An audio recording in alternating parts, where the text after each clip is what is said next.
2579. Thank you. Support for KPFF comes from B&P Dirtwork. B&P Dirtwork offers all-purpose backhoe for driveways and fifth wheel pads, digging trenches, clearing lots and fields, and more. B&P Dirtwork is licensed, insured, and happy to work for you.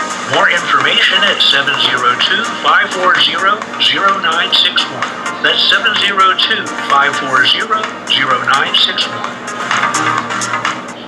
All statements heard on this station are that of the program hosts, co-hosts, guests, and callers alone, and are not necessarily those of this station or its affiliates. Hello, this is LD, Lazy Dog Michael John. I'm going to host a show Sunday evenings at 7 p.m. called Lazy Dog's Front Porch.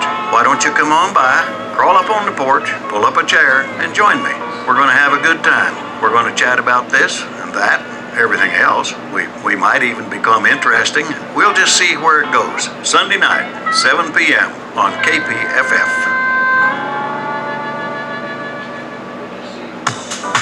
Hello, listeners. Want to know what talk programs are broadcast by KPFF? The KPFF program guide is now on our Prump Film Festival website.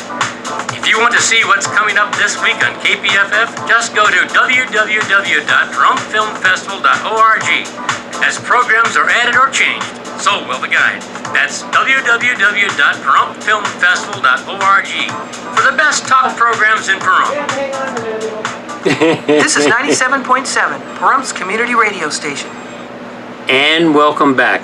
775-751-2579. Support for KPFF is brought to you in part by Pure Communications, an internet service provider for Pahrump and the surrounding areas. Pure Communication, 702-628-5662. Do we have a caller? Go ahead, caller. Hey, Red Flagman here, Anthony. Hey, buddy, how you doing? Doing okay. Just want to report as far as the jury trial. It's supposed to continue on Monday afternoon at 1:15 with a few more witnesses. It may go to jury instruction at that point in time, but I think closing arguments will probably be Tuesday morning. I hope that it's Tuesday morning. So anybody wants to see, this is actually when she's up for drunk driving with a fatality and substantial injury to another person. So anybody wants to see it, it'll be in the last couple witnesses on Monday at 1:15 in front of Judge Lane at Department 2, and Tuesday morning will probably be closing arguments. I want to mention as far as Gabriel. Gabriel has been getting hammered by a system that is so bad where the sheriff thinks she's got so much power that she can do whatever she wants. She's crossing a piece of land and depriving him of his property rights by pushing this issue. Judge Walker recused herself from this case because evidently there was some contact with the sheriff and her son, and Walker didn't want no part of it. Lane washed his hands because he didn't want to get involved. So they got a judge come in from Louisiana, Judge Estes, and he's going to determine the case.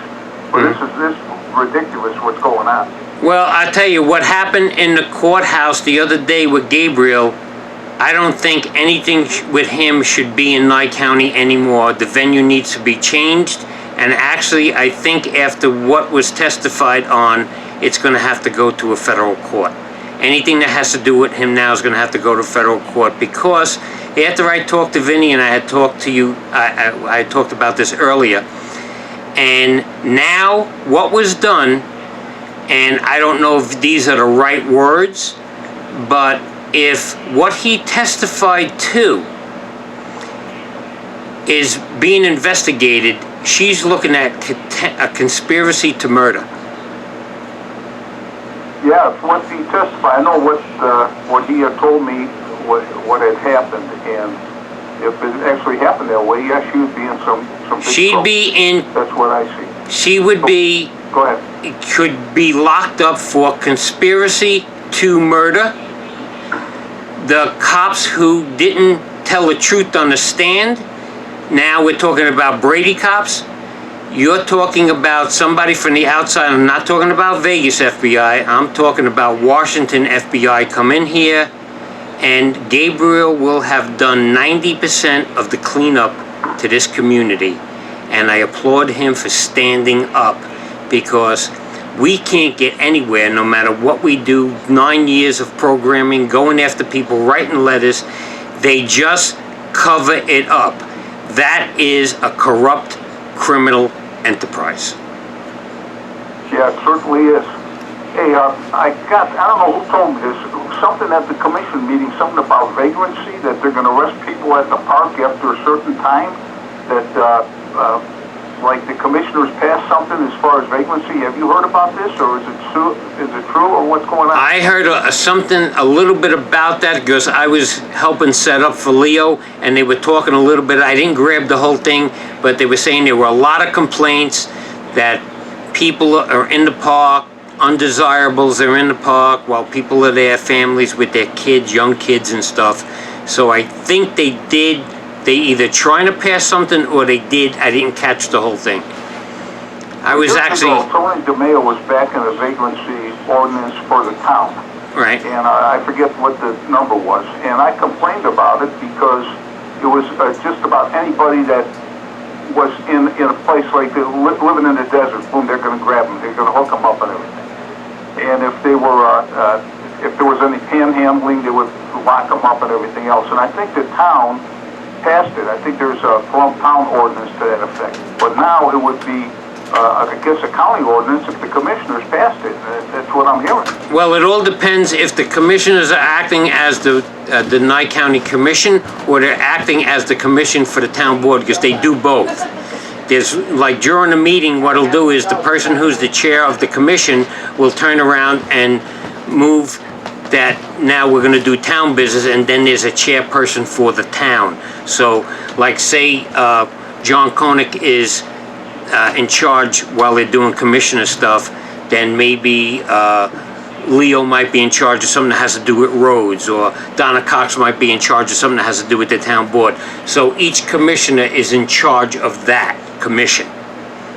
That's how they do it. Well, a couple other things that I want to point out, for I still got a few minutes. You broke early for the break, didn't you? About 10 minutes? Yes, I did, Gus. I was looking at the clock wrong, and I thought it was 22. I thought it was 27. I was kind of surprised. I had one for phone, man. So, hey, anyway, That's good. At least I got your heart rate up. You're good. Walker, Go ahead. third DUI in the state of Nevada. It's a felony. Mm-hmm. So he pleads guilty to third DUI, and the Judge Walker offers him, like, if he wants to get probation, he's got to go into rehab and do certain things or whatever. Mm-hmm. And he just said, lock me up. I'll do the 12 months to 36 months, and she said it may be 19 to 48. He said, I'll do it. I'm not going to give up my drinking. So some people are adamant, they're not going to give up the juice. And I seen one in court about 8 or 10 years ago where Vito had said to the defendant, if you go to rehab and stop drinking, I'll recommend probation.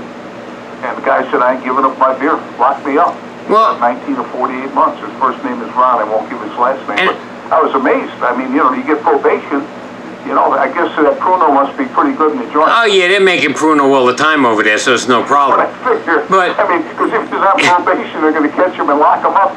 Here's the thing. You got to figure a way. My brother was a prison guard. He would tell me about that. He was out at Gene back in '78. He was a prison guard just for a short time. Right. And he would just, tell me about some of the stuff going on. And Gene was like a very low security place. Right. They used to actually let him go out and work outside the fence and everything else. He used to go to, I think it was Mom's was on the corner or something like that, and sometimes they would go in there and have a cup of coffee and things like that. And, Mm-hmm. but they're prisoners, you know what I mean? But they would have a guard with them and then take them back.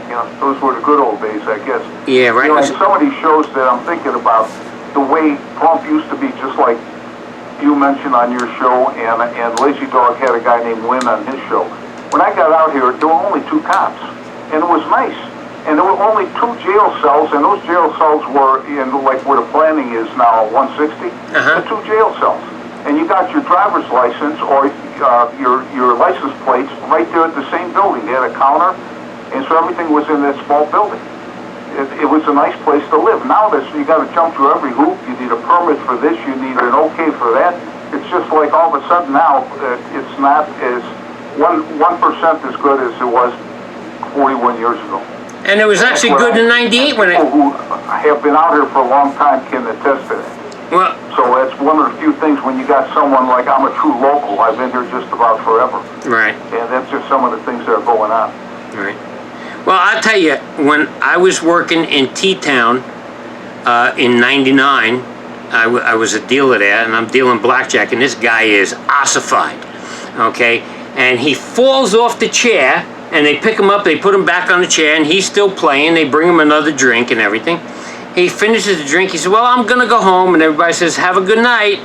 So he gets out. I mean, he's stumbling and bumbling. And he gets out. He gets in the car. He pulls out of T-Town and goes shooting straight across 160 and buries himself nose first in the sand on the other side. Right near where, Rebel is. And the cops came by.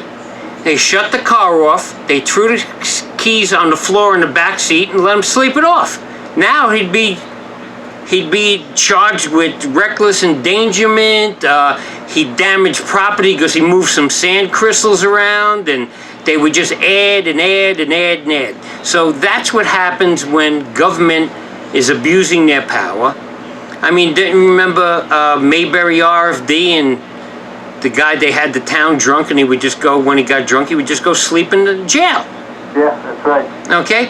And about the guy not wanting to stop drinking, I don't have a problem with him drinking. I have a problem with him getting behind the wheel of a car when he drinks. Absolutely. Okay? You want to smoke pot, you want to have some cocktails, you want to get ossified, that's all well and good. But when you take it outside your home, now you are giving a problem to the community. You know, the amazing thing about that case, now that you mention it, he doesn't live here. He lives in Colorado. He came to visit somebody. He's driving on the 160 around Country Place 2 over there, and they nailed him. I mean, he doesn't even live here. He's been in the slammer since March. He's figuring 1 to 3 years, 12 months to 36 months. Mm-hmm. He's already been in since March, so he's got March, April, May, June. He's got 4 months in. Even if they send him up to the joint, he'll probably be out in 2 or 3 months with good time. So why change your whole life? Why give up booze? You know, if you got to do a few more months, He's probably going to do 8 months. He'll be up in high desert. He'll get pot. He'll get Pruno. He'll get heroin if he wants. He can get methane. He can get anything he wants up there. Well, sounds like I would just say a resort. Yeah, it is. It's a resort that you just can't leave until they tell you to. It's not any fun. That's what they had you in the fish tank for a while, didn't they? Yeah, they got even some, they got even some trannies with a half of operation. You could have sex too. Oh, God. Oh, yeah. You have no idea. There's stuff I can't even say here. I'm from the old school. It's just I can't picture it. You Yeah. write about Trump walking into North Korea. Just the idea that he's able to do it. And how people can hammer on this guy and say that he's evil and everything else. He's doing more for this country the last 2.5 years than everybody since Reagan, the way I see it. And I kind of liked Ronald Reagan, even though he had problems with, Oliver North or something like that, cover up Right. Contras or something. Right. But Reagan, I kind of like him. But anyway, Trump is really a stand-up guy. And I don't see where they're getting this information that they want to impeach him and that he's an evil human being. I don't see it, Anthony. I don't see it either, but you know, when you're in power, you could do anything you want. And you don't see him breaking a sweat. No, nothing seems to bother me. No, because So where's he get the energy? This guy is going, I mean, if I were to do like 1/10 that he's doing, I'd have to nap every hour about 10 minutes, man. Yeah. He's just about my age, he's a little bit younger. he just turned 73. He's never drank. He said he never had a drink in his life. Maybe that's it. The reason why he never drank was his brother Fred died from alcoholism. Yeah. That's why he doesn't drink. Yeah, well, I'll tell you, every time I see him and I see the media hammering on him, I said there's no reason to put this guy down. But yet that's what they're doing, you know. And what a farce this Democratic deal was. I didn't watch much of it. I couldn't see any of them people being frustrated. Oh my God! They said who here would give illegal they didn't even say immigrants. Who here would give illegal, undocumented? They didn't say illegal, undocumented aliens health care. Boom! Everybody raised their hand. Who's gonna pay for that? It's really absurd. And it just seems like everything that they're going for is contrary to my beliefs.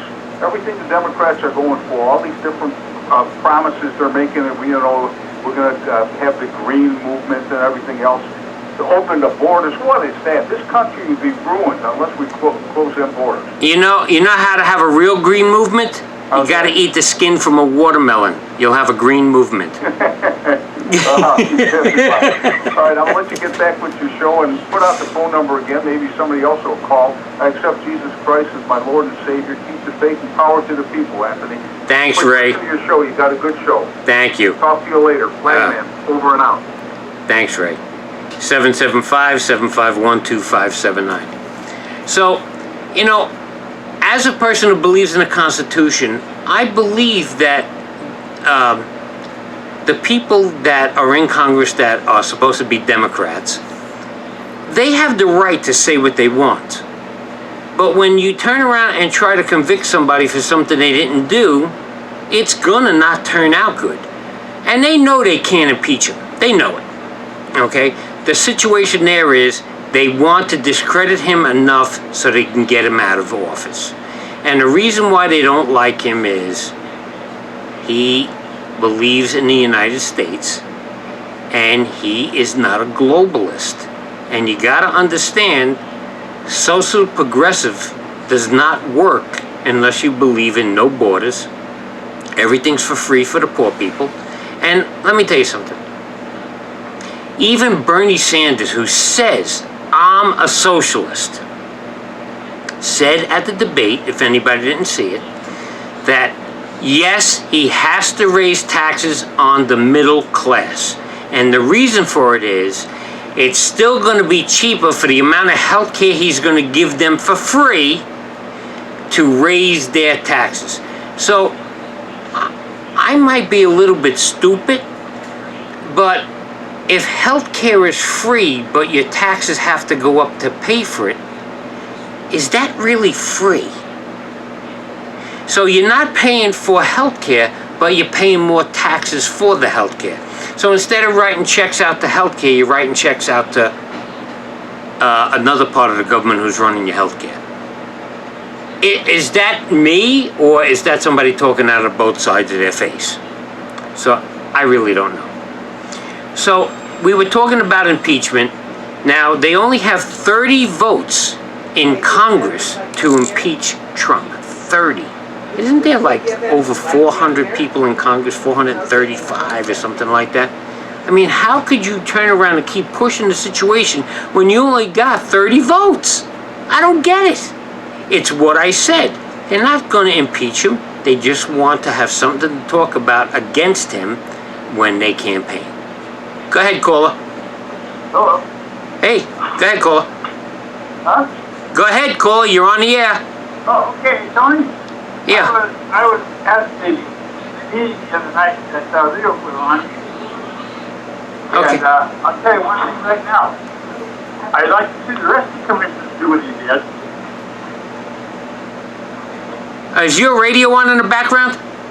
What's that? Is your radio on in the background? What's that? You're fading in and out. That's what I'm having a hard time. Just a second. I can get away. I get further. Can you hear me now? Yes, I can. Okay, go ahead. You liked what Leo did the other night? You wish the other commissioners can do it? Hello. Yeah, I'm here. I'm trying to talk. All right, hang up. Let him call back. He probably has a bad connection. Caller, if you hear me, call back. Okay, so, I'm going to answer that question, why some of the other commissioners don't do it. Leo spent $1,400 just on mailers. He paid for food, soda, and water for all those people. Okay? So, not every commissioner can do that. And I don't think it's in their budget, I'm not sure, but I don't think that is in their budget, because if it was, they would probably do it themselves. And again, you can't have all the different commissioners there, because you're not allowed to have more than 2 commissioners in a room at the same time if it's not on the dais while they're having a meeting. They're not allowed to, more than 2 cannot conversate, because then it's like they're trying to give each other information on how they're going to vote, so that's why they don't do that. Go ahead, caller. Hey, yeah, Tony, I was at the meeting that Leo put on. Yes, okay. And I'll tell you one thing right now, he had a lot of good points, but I wish the other commissioners would do the same thing. Right. I was just talking about that while I was waiting for you to call. They all can't be in the same room at the same time unless it's an open meeting. Well, you know, the two things that I don't understand, and that is that where I understand the fire chief that we have in this town has now got control over the fire department in Nye County. Is that true? Yes, they put him in charge of emergency services now. Okay, Well, so I think that I think that our Board of Commissioners and town board representatives are screwing up big time, and they should have an oil board to find out somebody who's qualified for this job. Because evidently he's not well liked in his own department. right, but he has the power of the powers that be. That's the problem. Well, let me tell you one thing right now. They did with him going and wanting to buy new equipment, which Leo brought up the other night. New equipment's going to go to Phnom. It's not going to go to goes to Haiti or any of these other towns to get the equipment. It's just going to be what he wants. Exactly right. Yeah, he is a dictator with a fireman's uniform on. Yeah. That's definite. I actually had I interviewed somebody in the desert today that got thrown out of their house, and Scott Lewis showed up to an ambulance call, and the person was having a heart attack, and Scott Lewis did not perform CPR. He told the woman he was going to wait for his EMTs to get there. Yeah. The guy died. There's a problem, and I wish somebody would do something about it, but nobody seems to want to do anything. They just sort of go ham and haw around and do things that, to my way of thinking, they're not in the deep making decisions. You know, if we had a town manager or a county manager, they would have had a review board that would have somebody from the citizens go and review for a position. Exactly. The chief, the town manager, the county executive, whoever it might be, not just arbitrarily appointed because they're here. Right. Right. Well, don't forget, he was brought in. That we don't have a town manager because we don't have a town board anymore. But we have a town manager because his son's the town manager. Well, yeah, I think it's a county manager that has two hats. So they're not going to do one thing for the town. It's wrong. Right. People don't get to say what they want to do or anything like that. Right. Yeah, someday you have to come on here and talk about the backgrounds that you did and see what's going on. Yeah. Well, you have a good show there, Sean. You take care. Thank you very much. Bye-bye. Bye. Yeah, see, there's a lot of... I actually have a report about Scott Lewis from the person that was talking on the phone, and this person has a lot of experience with fire equipment and fire departments, and he did not rate Scott Lewis well at all. And he really shouldn't be. The town board really promoted him. We paid for him to go to school for fire investigation, but I'm telling